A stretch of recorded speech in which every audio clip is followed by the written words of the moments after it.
Hi നമസ്കാരം. Voice of മനുവിൻ്റെ പുതിയൊരു എപ്പിസോഡിലേക്ക് വീഡിയോയിലേക്ക് സ്വാഗതം. തീർത്ഥാടനത്തിൻ്റെ മറ്റൊരു എപ്പിസോഡുമായാണ് ഇന്ന് ഞങ്ങൾ വന്നിരിക്കുന്നത്. ഞാനുള്ള സ്ഥലം കോട്ടയമാണ്. കോട്ടയം തൃക്കൈക്കുന്ന് മഹാദേവ ക്ഷേത്രം. അങ്ങനെ പറയുമ്പോൾ ആദ്യം നിങ്ങളൊന്ന് കൺഫ്യൂസ്ഡ് ആവും. അതായത് നമ്മുടെ തിരുവനന്തപുരം സൈഡിലേക്കുള്ള കോട്ടയമാണോ എന്ന് ചിന്തിക്കുന്നുണ്ടെങ്കിൽ ആ കോട്ടയമല്ല. ഇത് കോട്ടയം മലബാർ, നമ്മുടെ കൂത്തുപറമ്പിനടുത്തുള്ള, കണ്ണൂർ ജില്ലയിലെ കൂത്തുപറമ്പിനടുത്തുള്ള കോട്ടയം മലബാർ, കോട്ടയം ശ്രീ തൃക്കൈക്കുന്ന് മഹാദേവ ക്ഷേത്രത്തിൻ്റെ മുന്നിൽ നിൽക്കുകയാണ്. ഇതാ കണ്ടില്ലേ, കോട്ടയം ശ്രീ തൃക്കൈക്കുന്ന് മഹാദേവ ക്ഷേത്രം. ഇത് പഴശ്ശിരാജാവൊക്കെ ആയിട്ട് ബന്ധപ്പെട്ട് കിടക്കുന്ന ഒരു ക്ഷേത്രമാണ്. ഒരുപാട് ചരിത്ര പ്രാധാന്യമുള്ള, കഥകൾ കൊണ്ടും അതുപോലെ തന്നെ ഇതിൻ്റെ നിർമ്മിതി കൊണ്ടും വളരെ പ്രാധാന്യമുള്ള ഒരു ക്ഷേത്രമാണ് കോട്ടയം തൃക്കൈക്കുന്ന് മഹാദേവ ക്ഷേത്രം. എനിക്ക് തോന്നുന്നു കണ്ണൂർ ജില്ലയിൽ തന്നെ പലരും ഈ ക്ഷേത്രത്തിനെക്കുറിച്ച് വ്യക്തമായിട്ടുള്ളൊരു അറിവുണ്ടാവില്ല. അല്ലെങ്കിൽ കണ്ണൂർ ജില്ലയിലെ വളരെ പ്രശസ്തമായിട്ടുള്ള ചില ക്ഷേത്രങ്ങൾ പോലെ ഈ ക്ഷേത്രത്തിനൊരു പ്രാധാന്യം വന്നിട്ടുണ്ടോ എന്നുള്ളത് വലിയൊരു ക്വസ്റ്റ്യൻ മാർക്കാണ്. എനിവേ, നമ്മൾ ഈ ക്ഷേത്രത്തിൻ്റെ ഉള്ളിലേക്ക് കയറുകയാണ്. ഇനി ഇവിടുത്തെ വിശേഷങ്ങളാണ് നിങ്ങൾ കാണാൻ പോകുന്നത്. സോ സ്കിപ്പ് ചെയ്യാതെ ഫുൾ വീഡിയോ കാണാം.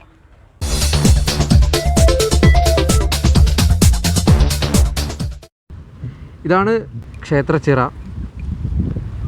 ശാന്തിഘട്ട്. ഇതിൻ്റെ ഒരു പ്രത്യേകത, ഇതിൻ്റെ സൈഡിലൂടെ ഇപ്പോൾ കല്ലൊക്കെ കെട്ടി നടപ്പാത ഉണ്ടാക്കിയിട്ടുണ്ട്. അതായത് ഇവിടുന്ന് നടന്നാൽ ഇങ്ങനെ പോയിട്ട് അങ്ങനെ പോയി ഇങ്ങനെ പോയി ഇങ്ങനെ പോയി ഇങ്ങനെ പോയി ഇങ്ങനെ പോയി ഇങ്ങനെ പോയി ഇങ്ങനെ ഇങ്ങനെ ഇങ്ങനെ ഇതിൽ കൂടെ വരാം.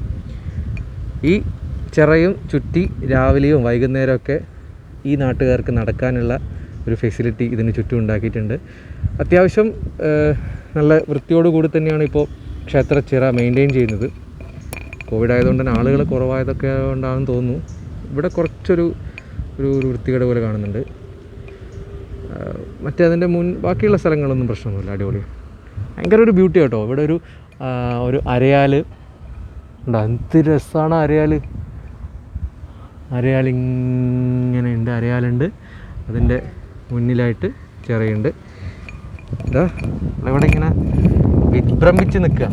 അതെ, നല്ല രസമുണ്ട് കേട്ടോ. നമ്മൾ ഈ പറഞ്ഞ പോലെ ആലുണ്ട്, ആലിന് ചേർന്നൊരു തറയുണ്ട്. വീണം അടുത്തൊരമ്പലം വീണം, ആലിന്നു ചേർന്നൊരു കുളവും വീണം. അല്ലേ? അതെ, വലിയ കുളം ചിറയായിട്ട് തന്നെ ഉണ്ട് ഇവിടെ. നല്ല രസം. നല്ല തണുപ്പ്, നല്ലൊരു തണുത്തൊരു കാറ്റ് വരുന്നുണ്ട്. അതടുത്ത ആ ഒരു കോവിലകം, അതിൻ്റെ ഒരു പ്രൗഢി, അതിൻ്റെ മുകളിലേക്ക് അമ്പലം. ശരിക്കും നല്ലൊരു ലൊക്കേഷനാണ് കേട്ടോ. എന്തായാലും ഒരു മസ്റ്റ് വിസിറ്റ് സ്ഥലമാണ്. ഞാൻ ഫോട്ടോസ് കണ്ടിട്ടുണ്ടെങ്കിലും ആ ഫോട്ടോ ഒന്നുമല്ല എന്ന് തോന്നിക്കുന്നൊരു ലൊക്കേഷൻ. അതെ, ഈ ഒരു ക്ഷേത്രത്തിനെ കുറിച്ച് വേറൊരു കാര്യം പറയാനുള്ളത്, ഒരുപാട് സന്തോഷത്തോടെ അല്ലെങ്കിൽ അഭിമാനത്തോടെ പറയാൻ പറ്റുന്നത്, എൻ്റെ അനിയത്തി മേഘയുടെ പ്രീ വെഡ്ഡിങ് ഷൂട്ട് നടത്തിയത് നമ്മൾ തൃക്കൈക്കുന്ന് അമ്പലത്തിൽ നിന്നായിരുന്നു. ആ സമയത്ത് ഒരുപാട് നല്ല ഫോട്ടോസൊക്കെ നമ്മൾ ഫാമിലി ആയിട്ട് കുറേ ഫോട്ടോസൊക്കെ എടുത്തിട്ടുണ്ട്.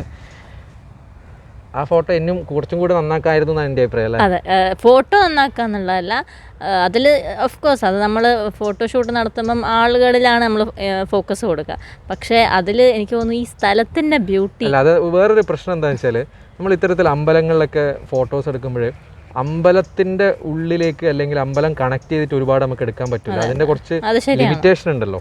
അതെ, പക്ഷെ ഞാൻ പറഞ്ഞല്ലോ, ഞാൻ അത് കണ്ടിട്ടാണ് ഏട്ടൻ ഇങ്ങനെ പറയുന്ന ഹൈപ്പും അതൊക്കെ അത് കണ്ടിട്ടാണ് ഉള്ളത്. അപ്പം നമുക്കൊന്നും തോന്നില്ല. ഇവിടെ ഇപ്പം തന്നെ എനിക്ക് തോന്നുന്നു 10 ടീമുണ്ടെന്ന് തോന്നുന്നു ഷൂട്ടിന് വന്നിട്ടുണ്ട്. ടെമ്പിൾ ഷൂട്ട് 10 കൂടുതലുണ്ടാവും ഓരോ ഭാഗത്തും. തന്നെയാണ്. ഓരോ അമ്പലത്തിൽ പോകുമ്പോൾ എനിക്ക് ഒന്നും കൂടി ഇവിടെ നമ്മളൊരു ഷൂട്ടിംഗ് വേണം തോന്നുന്നുണ്ടോ? ശരിക്കും തോന്നുന്നുണ്ട്. ഞാനിപ്പോൾ എനിക്ക് അവിടെ എന്തുവരെയൊക്കെ കണ്ടിട്ട് ഇങ്ങനെ കൊതിയാവണ് ഒന്നും കൂടി കല്യാണം കഴിക്കാൻ. ഏട്ടനെ തന്നെ.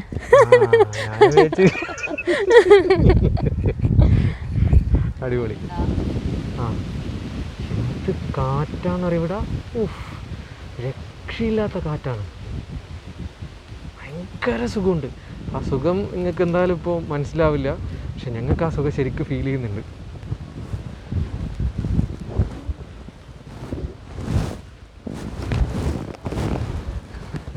ക്യാമറയൊക്കെ തൂക്കി.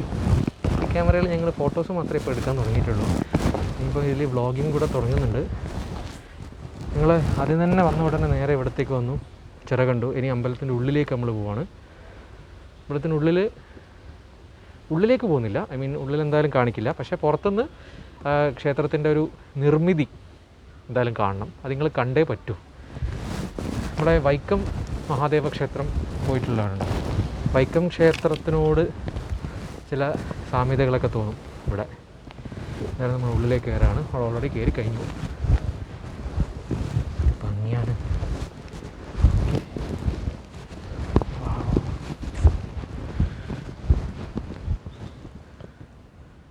നമ്മളിനി ക്ഷേത്രം ഒന്ന് പ്രദക്ഷിണം ചെയ്യാണ്. ഇത് സരസ്വതി മണ്ഡപം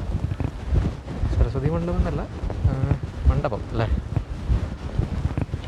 ഇത് അയ്യപ്പനാണ്, ശാസ്താവിൻ്റെ പ്രതിഷ്ഠയാണ് ഇവിടെ. പഞ്ചലോഹ വിഗ്രഹം എന്ന് പറഞ്ഞത് ഇവിടെയാണ്.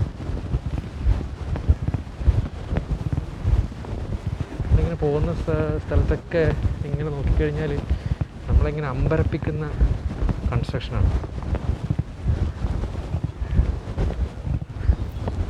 ഓക്കെ,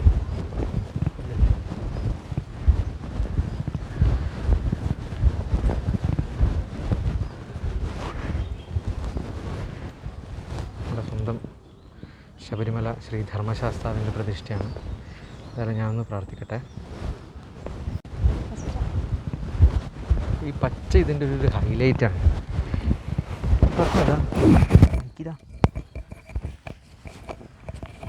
ഈ അമ്പലത്തിനോടൊപ്പം തന്നെ ഈ താഴെയുള്ള ഈ പച്ച വിരിപ്പുണ്ടല്ലോ, അതാണ് കേട്ടോ ഇതിൻ്റെ ഒരു ഹൈലൈറ്റ്. അമ്പലത്തിനൊരു ഹൈലൈറ്റ് കൊടുക്കുന്നത് ഇത് തന്നെയാണ്. അത് വെൽ മെയിൻറ്റൈൻഡും ആണ്.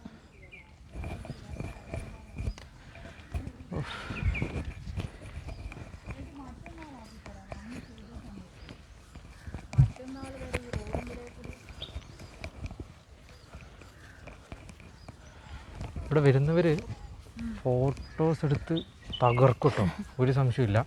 കാരണം അതിന് മാത്രമുള്ള സ്ഥലങ്ങളുണ്ട്, അതിന് മാത്രമുള്ള ഭംഗിയുണ്ട് ഇവിടുത്തെ ഈ ക്ഷേത്രത്തിനായാലും ക്ഷേത്രത്തിനോട് ചുറ്റുമുള്ള സ്ഥലങ്ങൾക്കായാലും. ഇവിടുന്ന് ഞങ്ങൾ ഒരുപാട് ഫോട്ടോസ് എടുത്തിട്ടുണ്ട്, സിംഗിളായിട്ടും സെൽഫി ആയിട്ടും ഒക്കെ. അപ്പോൾ അതൊക്കെ തന്നെ ഇൻസ്റ്റഗ്രാമിൽ വോയിസ് ഓഫ് മനു എന്ന നമ്മുടെ പേജിലും പിന്നെ കമ്മ്യൂണിറ്റി ടാബിലും പോസ്റ്റ് ചെയ്യും, നിങ്ങളൊന്ന് നോക്കണം കേട്ടോ.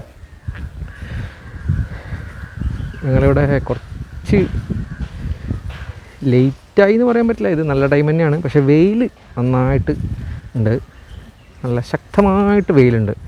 സൂര്യൻ ഒരു ദയാദാക്ഷിണ്യവും കാണിക്കുന്നില്ല. നടന്നോ? അല്ല, അത് ഇങ്ങനെ തന്നെ നടന്നോ, അത് വേറൊരു പ്രതിഷ്ഠയാണ്.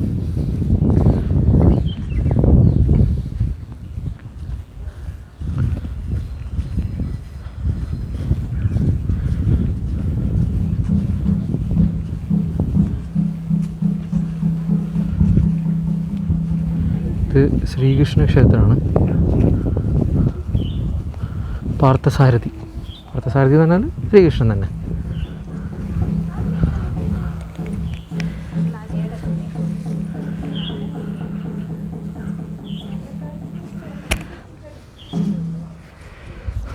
ഭയങ്കര വെയിലാണ്. ഒരുപാട് നേരത്തെ പറഞ്ഞല്ലോ നമ്മൾ കുറേ കല്യാണ ഷൂട്ടിംഗ് ഉണ്ട്, അതിൻ്റെ ഭാഗമായിട്ടുള്ളവരാണ്.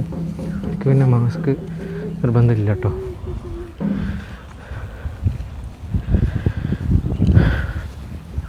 ഇതെന്തെങ്കിലും വഴിപാട് കഴിപ്പിക്കാണ്ട് കഴിച്ചോട്ടോ. പായസം എങ്ങനെ ഉണ്ടെങ്കിൽ രസമല്ലേ? ഇതല്ലേ ഇത് ഇവിടുത്തെ ഒരു പ്രധാന ആംഗിളാണ്. എല്ലാ കല്യാണ ഫോട്ടോഷൂട്ടിലും ഇവിടെ ഉണ്ടാവും. മേഘൻ്റെ ഉണ്ടായിരുന്നല്ലോ. പിന്നെ ഇവിടുന്ന് കൂടി കയറിയിട്ട് ഉണ്ട്. ഇതിനുള്ളിലായിട്ടാണ് ശ്രീകോവിൽ. ഇതിൻ്റെ ഉള്ളിലേക്ക് നമ്മൾ കയറുന്നില്ല. ഇവിടെയൊക്കെ ഒരുപാട് കൊത്തുപണികളൊക്കെ ഉണ്ട്, നേരത്തെ പറഞ്ഞല്ലോ, കുറേ കൊത്തുപണികളുണ്ട്. ഇതിൻ്റെ മച്ചിലൊക്കെ നോക്കുകയാണെങ്കിൽ ഒരുപാട് കൊത്തുപണികളുണ്ട്.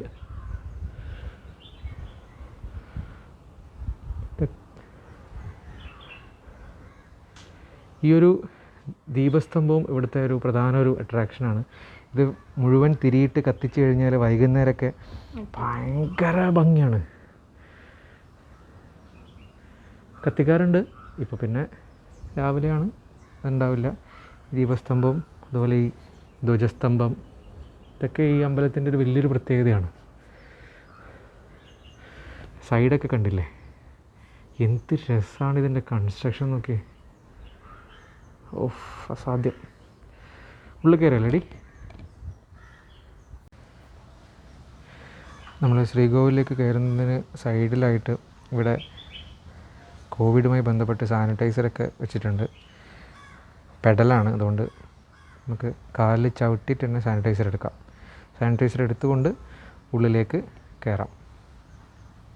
അമ്പലത്തിൻ്റെ പുറത്തുനിന്നുള്ള ഈ ഒരു ബ്യൂട്ടി നോക്കിയേ. ഓ, കണ്ടില്ലേ, ഇത് രസമാണ്. ഉള്ളിൽ പൂജ നടക്കുന്നുണ്ട്. എൻ്റെ ശബ്ദങ്ങൾ കേൾക്കുന്നുണ്ടോയെന്നറിയില്ല.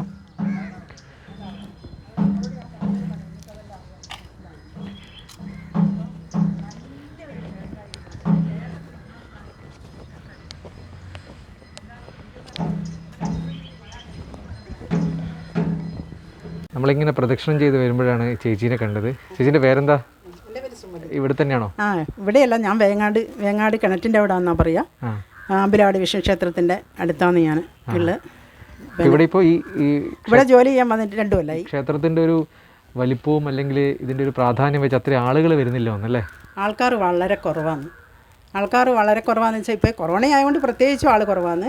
പക്ഷേങ്കിൽ നല്ലൊരു മഹാദേവൻ്റെ ക്ഷേത്രം എന്ന് പറഞ്ഞാൽ ഇതുപോലെ ഒരു, ശരിക്കും പറഞ്ഞാൽ പിന്നെ നമുക്ക് പറയാൻ വാക്കുകളില്ല എന്ന് തന്നെ പറയണം. അത്രയും നല്ലൊരു ക്ഷേത്രമാണ് ഇത്. കേരളത്തിൽ ഇതിന് 1ഓ 2ഓ സ്ഥാനം, അങ്ങനെയാ എന്തോ 2ാം സ്ഥാനം എന്ന് എനിക്ക് എൻ്റെ ഓർമ്മയിൽ അങ്ങനെയാണുള്ളത്. 1ഓ 2ഓ സ്ഥാനം ആയിരിക്കാം ഉണ്ടാവുക. വലിപ്പത്തിൻ്റെ മാത്രമല്ല, പ്രാധാന്യത്തിൻ്റെയും. ഇവിടെ മഹാദേവൻ്റെ പോലെ തന്നെ അടുത്ത് തന്നെ ഒരു സ്ഥാനം പിന്നെ പെരുമാളിനുണ്ട്. ശിവൻ്റെ 2 ഭാവങ്ങളാണ് ഇവിടെ, മഹാദേവനും പിന്നെ പെരുമാളും. അതുപോലെ ഗണപതി ഉണ്ട്, പിന്നെ മഹാദേവനുണ്ട്, ദേവിയുണ്ട്. ഇവിടെ നേരെ അങ്ങോട്ട് ദേവൻ അഭിമുഖമായിട്ടാണ് ദേവി നിൽക്കുന്നത്.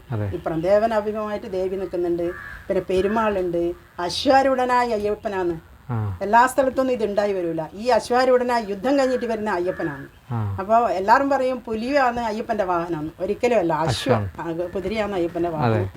അങ്ങനത്തെ ഒരു പഞ്ചലോഹ വിഗ്രഹം. ആ വിഗ്രഹം കാണുമ്പോൾ തന്നെ നമുക്ക് തൊഴുത് നിന്ന് പോകുന്ന ഒരു വിഗ്രഹം. പിന്നെ പാർത്ഥസാരഥി ഉണ്ട്. പാർത്ഥസാരഥി, അശ്വാരൂഢനായ അയ്യപ്പൻ കൂടാതെ നാഗമുണ്ട് ഇവിടെ. നാഗരാജാവുണ്ട്. അതങ്ങ് കോർണറിലാണ്, കന്നിമൂലക്ക് ഉണ്ട്. പിന്നെ ഉള്ളത് അർജുനൻ്റെ പാർത്ഥസാരഥി കൃഷ്ണൻ. നമ്മളെ ഏറ്റവും മുന്നോട്ട് നയിക്കാൻ പറ്റിയ ഒരു കൃഷ്ണനാണ് ഇവിടെ ഉള്ളത്.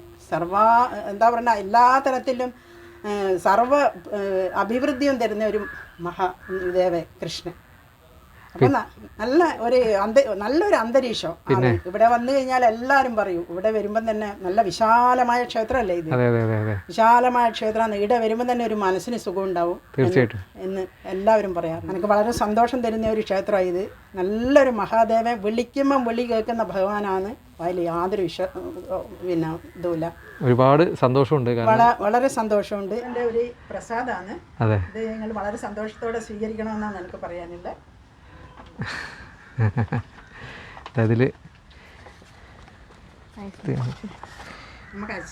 കോട്ടയം തൃക്കൈക്കുന്ന് മഹാദേവ ക്ഷേത്രം.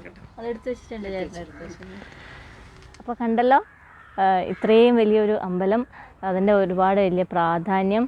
പിന്നെ എന്താ പറയേണ്ടത്, ശരിക്കും നല്ലൊരു അറ്റ്മോസ്ഫിയറാണ്. അപ്പം ഒരുപാട് ആളുകൾ എത്തേണ്ട ഒരു സ്ഥലമാണ്. പക്ഷെ എന്തുകൊണ്ടോ എന്താണെന്നറിയില്ല, ഇവിടെ എത്തിപ്പെടുന്നില്ല. അപ്പം കാണുന്നവരൊക്കെ തന്നെ ഒരു പ്രാവശ്യമെങ്കിലും നിങ്ങൾക്ക് എന്താ പറയുക, അമ്പലം ഇഷ്ടമാണെങ്കിലും ഇഷ്ടമല്ലെങ്കിലും ഇങ്ങോട്ടേക്ക് വരിക. കാരണം പലർക്കും ഇപ്പം പല പർപ്പസ് ആയിരിക്കുമല്ലോ. അപ്പം നമുക്ക് ഭക്തി എന്നുള്ള പർപ്പസ് ഉണ്ട്, പിന്നെ നമുക്ക് ആ ഒരു അറ്റ്മോസ്ഫിയർ കിട്ടുക, അങ്ങനെ ഒരുപാട് പേര് അങ്ങനെ വരാറുണ്ടല്ലോ. അപ്പം അതുകൊണ്ട് ഇവിടേക്ക് വരിക, ഇത് ഷെയർ ചെയ്യുക മറ്റുള്ളവരിലേക്ക്. ഇതുപോലെ അമ്പലത്തിനൊക്കെ വരാൻ ഭയങ്കര ഇഷ്ടമുള്ള ആൾക്കാരാണെങ്കിൽ ഷെയർ ചെയ്യുക. പിന്നെ നമ്മൾ പറഞ്ഞ മാതിരി തന്നെ ഇതിന് മുമ്പേ പറഞ്ഞിട്ട് ഈ ഒരു സീരീസിൽ നമ്മൾ അമ്പലങ്ങളും പള്ളികളും എല്ലാം നമ്മൾ കവർ ചെയ്യുന്നുണ്ട്. അപ്പം അതുപോലെ നിങ്ങൾക്കറിയാവുന്ന ഒരുപാട് പ്രശസ്തമല്ലാത്ത എന്നാൽ മറ്റുള്ളവരിലേക്ക് അറിയപ്പെടേണ്ട, അതിൻ്റെ പ്രാധാന്യം അറിയപ്പെടേണ്ട ഒരു ആരാധനാലയങ്ങളുണ്ടെങ്കിൽ തീർച്ചയായിട്ടും അറിയിക്കുക. അതോടൊപ്പം തന്നെ നമ്മുടെ ചാനൽ സബ്സ്ക്രൈബ് ചെയ്തിട്ടില്ലെങ്കിൽ സബ്സ്ക്രൈബ് ചെയ്യുക, ലൈക്ക് ചെയ്യുക, പിന്നെ ഇതുപോലുള്ള വീഡിയോസ് ഷെയർ ചെയ്യുക. കമൻറ്റും ചെയ്യാം. അതെ, കമൻറ്റ് ചെയ്യും, നമുക്കറിയാം. അപ്പോൾ നമുക്ക് മറ്റൊരു വീഡിയോയിൽ കാണാം. അതുവരേക്കും ബൈ.